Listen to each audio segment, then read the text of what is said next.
Okay so हम लोग इस वीडियो में पढ़ेंगे कार्सिनॉइड ट्यूमर के बारे में।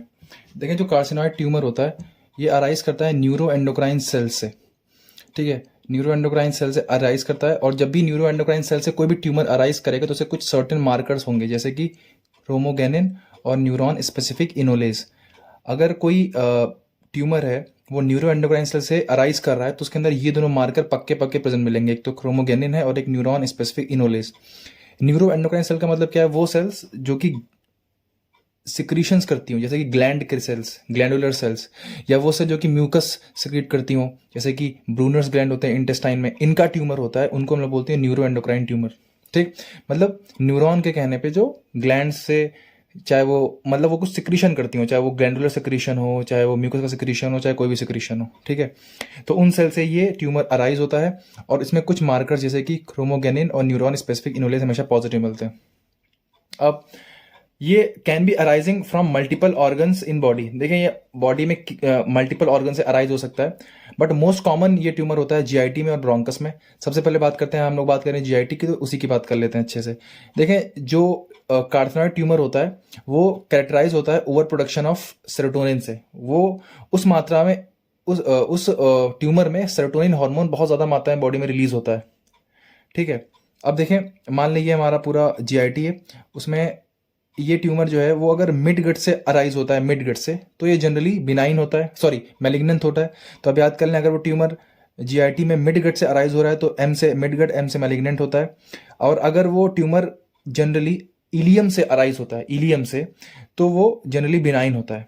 ठीक, अब इलियम से अराइज होता है, तो इलियम से जब अराइज हुआ तो इसने सेरोटोनिन का प्रोडक्शन स्टार्ट किया, और बहुत ज़्यादा मात्रा में इसने सेरोटोनिन बनाना स्टार्ट किया। वो जो सेरोटोनिन है, ये 5-HT का मतलब क्या है? सेरोटोनिन। ये जो सेरोटोनिन है, ये पोर्टल वेन के थ्रू जाता है, कहाँ पे? लीवर में।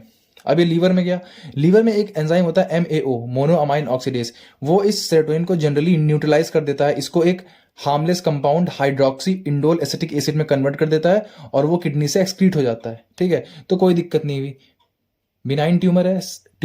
जो ट्यूमर सेल है उनका नंबर कम है, वो सेरोटोनिन रिलीज कर रही है, वो पोर्टल सर्कुलेशन के थ्रू जा रहा है लीवर में, और लीवर में हमारा MAO है, माओ एंजाइम, वो इस सेरोटोनिन को एक harmless compound 5 hydroxy indole acetic acid में कन्वर्ट कर दे रहा है, और वो किडनी के थ्रू एक्सक्रीट हो जा रहा है। ठीक है, कोई दिक्कत नहीं। बट अगर ये ट्यूमर होता है मिडगट में, तो ये होता है मैलिग्नेंट। अब मैलिग्नेंट ट्यूमर में क्या होता है? सेल्स की अनकंट्रोल्ड ग्रोथ होती है। ठीक है, तो यहां से जो प्रोडक्शन होता है सेरोटोनिन का वो बहुत ज्यादा होता है, बहुत ज्यादा। ठीक है, इतना ज्यादा कि हमारा लीवर भी सैचुरेट कर जाता है एक बार तो इसको न्यूट्रलाइज करते करते। ठीक, फिर उसके बाद ये मैलिग्नेंट ट्यूमर है तो होगा इसमें मेटास्टेसिस। फिर ये जो ट्यूमर होता है ये यहाँ से जाता है लीवर में, और लीवर में कॉज कर देता है मेटास्टेसिस। अब ये फैल के चला गया लीवर में। अब लीवर जब तक हमें बचा रहा था वो खुद ही 5-HT की प्रोडक्शन को बहुत इंक्रीज कर देता है। ठीक है, एक तो यहाँ से आ रहा है उसके पास सेरोटोनिन खूब, दूसरा लीवर में ट्यूमर का कुछ पार्ट यहाँ चला गया है, तो अब यहाँ से भी लीवर के अंदर से भी क्या हो रहा है? सिक्रीट हमारा 5 हाइड्रोक्सी ट्रिप्टामिन या फिर सेरोटोनिन। ठीक, तो अब दिक्कत होगी। अब क्या होगा? अब ये जो सेरोटोनिन है ये सिस्टमिक सर्कुलेशन पे जाएगा। अब तक ये सिस्टमिक सर्कुलेशन में नहीं जा पा रहा था क्योंकि इसको लीवर ही न्यूट्रलाइज कर दे रहा था, बट अब जब लीवर के हाथ से बात बाहर हो गई है, तो अभी हम लोग के सिस्टमिक सर्कुलेशन में पहुंचेगा, हम लोग के नॉर्मल ब्लड सर्कुलेशन में आएगा। तो जब भी सेरोटोनिन हम लोग के नॉर्मल सर्कुलेशन में आता है तो वो कुछ ग्रुप ऑफ सिम्टम कॉज करता है, उसे बोलते हैं कार्सिनॉइड सिंड्रोम। सिंड्रोम का मतलब क्या होता है? Group of symptoms. वो क्या क्या है? सबसे पहला है फ्लशिंग। फ्लशिंग का मतलब क्या होता है कि सेरोटोनिन एक वेजोडाइलेटर होता है, तो वो बॉडी की जो वेसल्स होती हैं उनको डायलेट कर देता है, तो उनमें खून ज़्यादा जाता है। तो जो पेरिफेरल ब्लड वेसल्स होती हैं वो ऐसे अपीयर होती हैं कि बॉडी बिल्कुल रेड रेड सी हो गई है, क्योंकि मान लीजिए आपका हाथ है, इसमें कुछ ब्लड वेसल जा रही थी नॉर्मली, अब ये हो गई डायलेट, तो अब ये हो गई डायलेट, तो इनमें खून खूब ज़्यादा जाएगा, तो आपकी बॉडी में एक जनरलाइज रेडनेस देखने को मिलेगी, उसी को बोलते हैं फ्लशिंग। सेकेंड है डायरिया। ठीक है, थर्ड होता है अस्थमा, क्योंकि सेरोटोनिन का एक्शन होता है ब्रोंकोस्पाज्म का, तो अस्थमा कॉज कर सकता है। सेकंड है, और लास्ट है सिस्टमिक फाइब्रोसिस। देखें, सेरोटोनिन बॉडी में कई कई जगह पे फाइब्रोसिस कॉज कर सकता है, fibrosis in different part of body. ठीक, अब देखें, एक इंपॉर्टेंट कॉन्सेप्ट समझें कि लीवर से 5 हाइड्रोक्सिप्टामिन रिलीज हो रहा है। ठीक है, लीवर से ये जाता है राइट एट्रियम में, पता है आपको?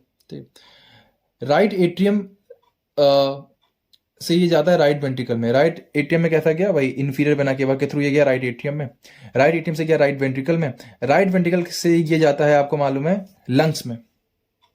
ठीक है, अब लंग्स में जब ये गया पल्मोनरी आर्टरी के थ्रू गया लंग्स में माओ की कंसंट्रेशन बहुत ज्यादा मात्रा में होती है। वही एंजाइम जो लीवर में था और उसको न्यूट्रलाइज कर रहा था वो लंग्स में बहुत ज्यादा मात्रा में होता है। ठीक है, तो चाहे कितना भी सेरोटोनिन आ जाए, लंग का जो जो माओ एंजाइम होता है मोनोअमाइन ऑक्सीडेज, वो उसको न्यूट्रलाइज कर ही देता है।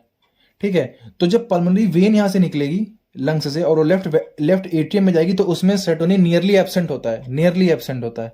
ठीक, और जब नियरली एब्सेंट होगा तो फिर क्या होगा, तो हमें सिर्फ right side of the body में फीचर्स देखने को मिलेंगे, right side of the body. So only isolated involvement of right side of the heart. लेकिन जब ये डिजीज लेट कंडीशन में पहुंचती ना तो ये भी हो जाता है सैचुरेट, तो फिर ये पूरे बॉडी में फ्लो करने लगता है। लेकिन अगर उस कंडीशन तक आदमी पहुंच गया है तो समझ लीजिए बहुत ही वर्सन कंडीशन हो गई है, तो वो जनरली बहुत कम देखने को मिलता है। ठीक, so only isolated involvement of right side of the heart. ठीक, अब आ जाओ, तो यहाँ पे दो वॉल्स होते हैं, यहाँ पे होता है ट्राइकस्पिड वॉल्व, यहाँ पे होता है पल्मोनरी वॉल्व। तो इन दोनों वॉल्स को सेरोटोनिन डैमेज करता है। क्या क्या डैमेज कॉज करता है? ट्राइकस्पिड वॉल्व में कॉज करता है इनसफिशिएंसी, वॉल्व ठीक से खुल नहीं पाते हैं, ये तो ठीक से खुल नहीं पाएंगे। दूसरा रीजर्जिटेशन, ब्लड का थोड़ा बहुत बैकफ्लो होने लगता है। ठीक है, सो ट्राइकस्पिड वॉल्व को ये इनसफिशिएंट बना देता है। और जो पल्मोनरी वॉल्व होता है ये उनकी फाइब्रोसिस कॉज करने लगता है, उसे बोलते हैं स्टेनोसिस। ठीक है, extra fibrous tissue cause stenosis of this pulmonary valve. तो पल्मोनरी वॉल्व में तो कॉज करता है स्टेनोसिस और ट्राइकस्पिड वॉल्व में कॉज करता है ये इनसफिशिएंसी। ठीक, इसको ऐसे शॉर्ट ट्रिक से सर ने बताया था, टिप्स से याद कर लें। Tricuspid insufficiency, pulmonary valve stenosis या फिर नैरो ऑफ ल्यूमेन। ठीक है, जो ल्यूमेन है वो नैरो क्यों हुई है? Due to deposition of fibres. ठीक, अब लास्ट में आते हैं, तो ये सर ने शॉर्ट ट्रिक बताई थी, आप ऐसे याद कर लें, शिवा से, लॉर्ड शिवा जो है उनके ऊपर शॉर्ट ट्रिक थी। तो एस से होता है सिस्टमिक फाइब्रोसिस देखने को मिलती है। ठीक है, वो भी mainly right side of the lung effect होता है, राइट साइड। एच से होता है हिपैटोमेगाली, क्योंकि जो ट्यूमर सेल थी वो लीवर तक मेटास्टेसिस उनका हो चुका है, तो अब लीवर में ये प्रॉब्लम कॉज करती है जिसकी वजह से आती है हिपैटोमेगाली। और दूसरा रीजन ये होता है हिपैटोमेगाली का कि जो इन्फीरियर वेना केवा होती है जिससे ब्लड जा रहा होता है राइट एट्रियम में, उसमें ये कॉज करते हैं फाइब्रोसिस। तो ब्लड ठीक से जा नहीं पाता, तो ब्लड स्प्लीन में भरने लगता है, ब्लड लीवर में भरने लगता है।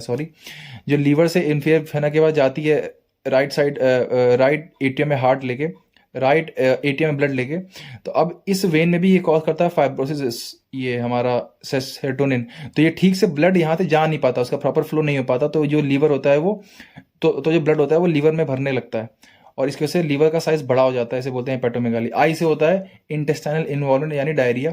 वी से होता है वेजोमोटर सिम्टम जैसे कि फ्लशिंग। और ए से होता है अस्थमा लाइक सिम्टम जैसे कि ब्रोंकोस्पाज्म वगैरह। ठीक, अब आ जाओ उसका टेस्ट कैसे करोगे? तो सबसे पहले तो स्क्रीनिंग टेस्ट करते हैं हम लोग पर्सन के यूरिन में 24 घंटे HIAA का लेवल नापते हैं, हाइड्रोक्सी इंडोल एसिटिक एसिड। अगर वो लेवल बढ़ा हुआ मिल रहा है या फिर बढ़ता जा रहा है तो हम समझ जाएंगे कि इसका जो कार्सिनोइड ट्यूमर का केस था वो वर्स होता जा रहा है धीमे धीमे। सेकंड हमें मालूम है प्लाज्मा में हम देखेंगे क्रोमोगेनिन ए की कंसंट्रेशन अगर ये बढ़ रही है या फिर बढ़ी हुई है तो हम जानेंगे कि हाँ इसके बॉडी में कहीं ना कहीं न्यूरो सीरी सेल्स का कैंसर जरूर है। लास्ट है बायोप्सी करेंगे और फिर जब उस टिश्यू की हम लोग इलेक्ट्रॉन माइक्रोस्कोपिक स्टडी करेंगे तो हमें ग्रेन्यूल्स दिखते हैं दो चीज़ों के, एक तो क्रोमोगेनिन के दिखेंगे और एक क्या है वही न्यूरॉन स्पेसिफिक इनोलेज जो मैंने आपको बताया था कि ये दोनों ट्यूमर मार्कर होते हैं किस केस में? न्यूरो एंडोक्राइन ट्यूमर के केस में। ठीक है, तो ये हमें देखने को मिलेगा। तो डायग्नोसिस में से बस स्क्रीनिंग टेस्ट करा, पहले 24 घंटे HIAA का लेवल नापा, फिर प्लाज्मा कंसंट्रेशन इसकी नापी, फिर उसको देखे यहाँ पे हम लोग इसकी प्लाज्मा कंसंट्रेशन नाप रहे हैं और बायोप्सी में इसको सीधे देख रहे हैं। ग्रेन्यूल्स हमें विजिबल होते हैं क्रोमोगेनिन ए के और न्यूरॉन स्पेसिफिक एंडोलेज के। ठीक है, तो ये था कार्सिनोइड ट्यूमर। Thank you.